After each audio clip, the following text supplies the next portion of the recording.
इसके लिए बेसिकली ये है कि मेंटेनेंस का भी कुछ अमाउंट लिया जाता है स्टार्टिंग में, वो पर मेंबर में से ही ये करके चूज करके एक बॉडी बनाई जाती है जिनको एक प्रोजेक्ट हैंड ओवर किया जाता है। डेवलपर का प्रोजेक्ट होने के बाद ऐसे बॉडी को ये हैंड ओवर करना अपेक्षित है और वही उसको मेंटेन करेंगे। और ये करते वक्त हमने उस जो हमारा पूरा सेटअप रखा है GroundPlus7 रखा हुआ है ताकि बहुत ज्यादा मेंटेनन्स के खर्चे ना आए। वगैरे येऊन बेटा माझी आपल्याला विनंती आहे की ही एक जनरल कॉस्ट साठी दिलेली प्रेस कॉन्फरन्स आहे। आपले जर काही तिथले बेनिफिशियरी म्हणून जर काही वेगळे ग्रीव्हान्सेस असतील तर आपण मला येऊन भेटू शकता, परंतु आता आपण जनरल पब्लिकचे जे मुद्दे आहेत त्याच्याबद्दल चर्चा करणं जास्त योग्य आहे। नाही, हे नारी मधला हा एक पहिला प्रोजेक्ट आहे। असेच आपले माननीय मुख्यमंत्री यांचे पण असे निर्देश होते की साधारणतः आपल्या प्रत्येक 6 ज्या कॉन्स्टिट्युएन्सीज आहे प्रत्येक प्रोजेक्ट कॉन्स्टिट्युएन्सी मध्ये किमान एक तरी प्रोजेक्ट आपण उभा राहावा।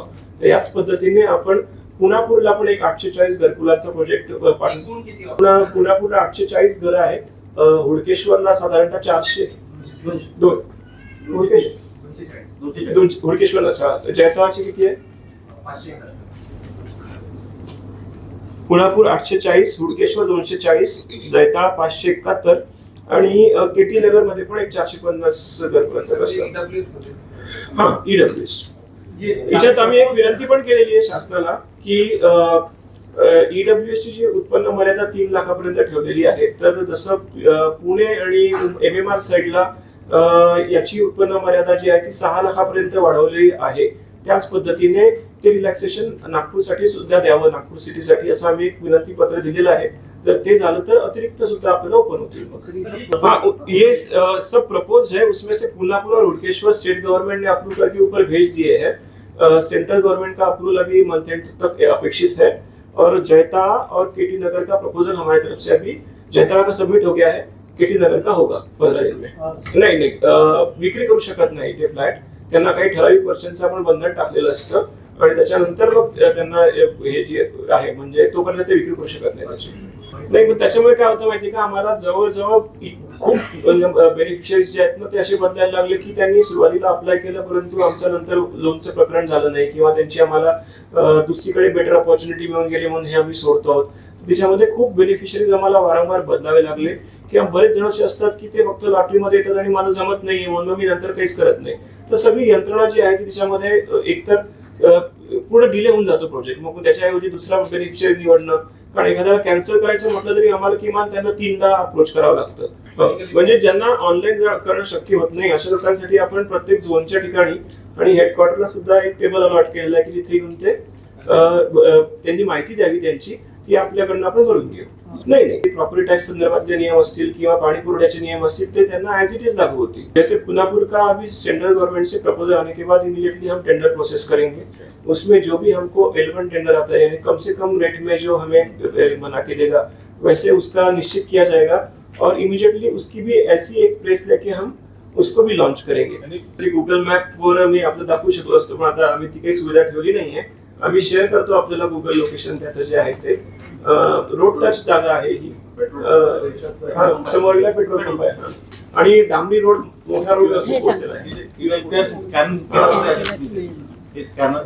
एक मी QR कोड ऍड केलेला आहे ऍडव्हर्टाइजमेंट मध्ये, तो त्याला जर तुम्ही स्कॅन केला तर तुम्हाला तो प्रॉपर लोकेशन वर घेऊन जाईल।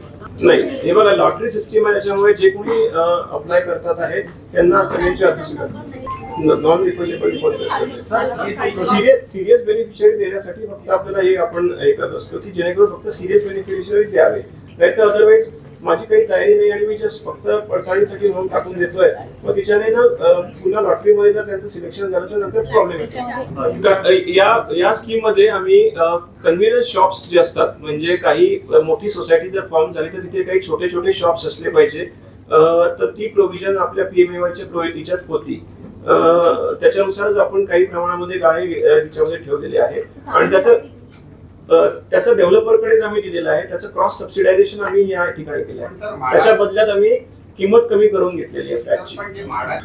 नाही, बेसिकली काय झालं असेल काही जे हाऊसिंग प्रोजेक्ट अगोदर झाले त्याच्यामध्ये ट्रंक इन्फ्रास्ट्रक्चर डेव्हलपमेंट म्हणजे काही घर रस्ते पोहोचणे किंवा इतर गोष्टी झाल्या नाही किंवा हे बघा, अतिक्रमणाचा जर मुद्दा म्हटला तर तो जनरल सिटीसाठी जसा आहे तसाच या सुद्धा याला आहे. तिथे पण आम्हाला दक्षता घ्यावीच लागणार आहे की अतिक्रमण होऊ नये म्हणून. ये सब है आरएफपी में क्लियरली दिया हुआ है सब. नाही, जे 2-3 मुद्दे आहेत की ज्यांना उत्पन्नाची अडचण आहे, काहींची सेव्हिंग्ज असू शकतात किंवा काहींचं जर काही उत्पन्नाचा सोर्स असेल तर त्यांना ते बँकेचं लोन करून घेऊ शकतात. तर प्रत्येकाच्या आपल्या आर्थिक क्षमतेनुसार त्यांनी आयदर 1 BHK किंवा 2 BHK मध्ये ते अप्लाय करू शकतात. हा क्रायटेरिया PMAY मधून आलेला आहे, तो आमच्या अखत्यारीतला नाहीये.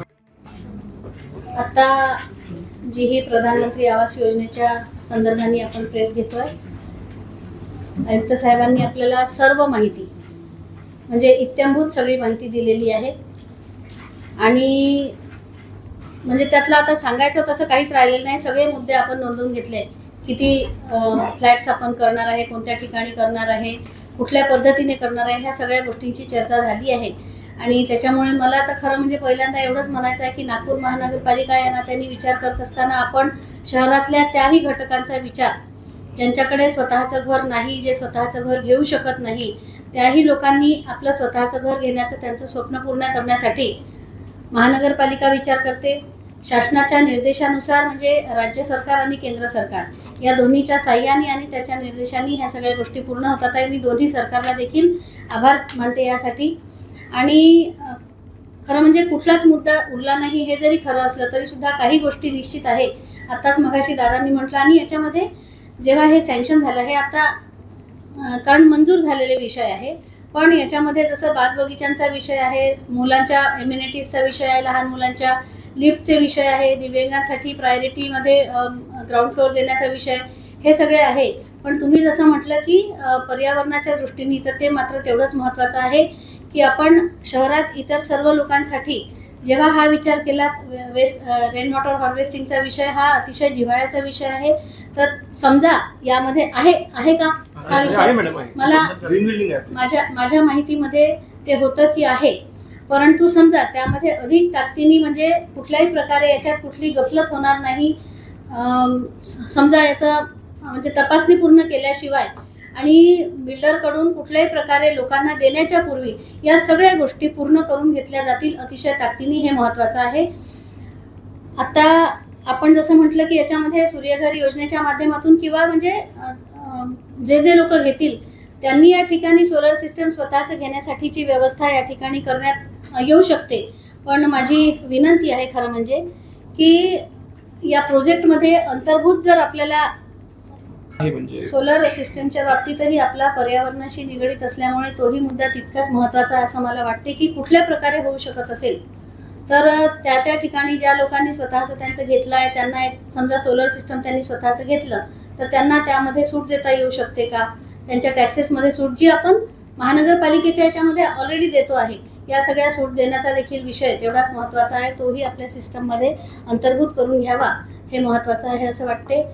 रस्त्यांचे विषय आहे, ट्रंक लाईन्स म्हणजे एका वेळी त्या ठिकाणी असलेली जी पूर्ववत जुनी व्यवस्था आहे की एकदम स्कीम होणार आहे, 500 घरकुल एकदम तयार होतील, त्याचा लोड जो सगळा महानगरपालिकेवर वेगळ्या प्रकारे, या सगळ्या गोष्टींचा विचार आपण निश्चित केलेला आहे. पण त्याही म्हणजे विचार केल्यावर त्या सगळ्या गोष्टी तेवढ्याच ताकदीने पूर्ण होतील याही गोष्टीचा जोपर्यंत बिल्डर ते सगळं काम पूर्ण करणार नाही.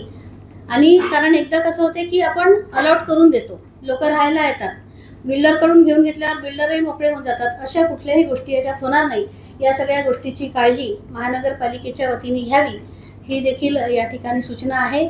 आपल्याला जसं म्हटलं आहे की आता सगळ्या गोष्टी सांगितल्या आहे साहेबांनी की किती फ्लॅट्स होणार आहे, 4 नवीन ठिकाणी पुन्हा 5 नवीन ठिकाणी पुन्हा आणखी प्रस्तावित आहे ह्या योजना. त्याच्यामुळे हे सगळं पूर्ण होत असताना शहरातल्या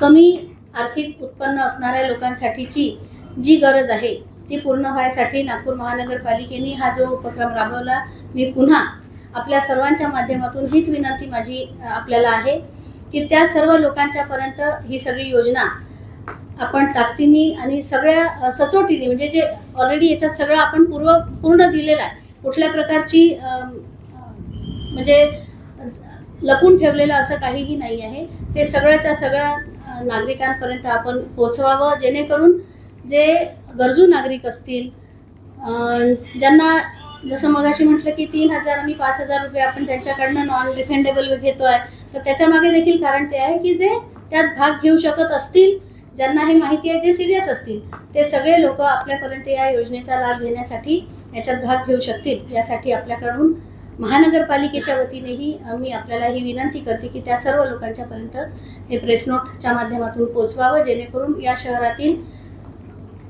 अल्प आर्थिक उत्पन्न असणारा जो नागरिक आहे तो देखील त्याला त्याचं घराचं स्वप्न पूर्ण होईल, या अर्थाने आपल्या सर्वांना विनंती करते.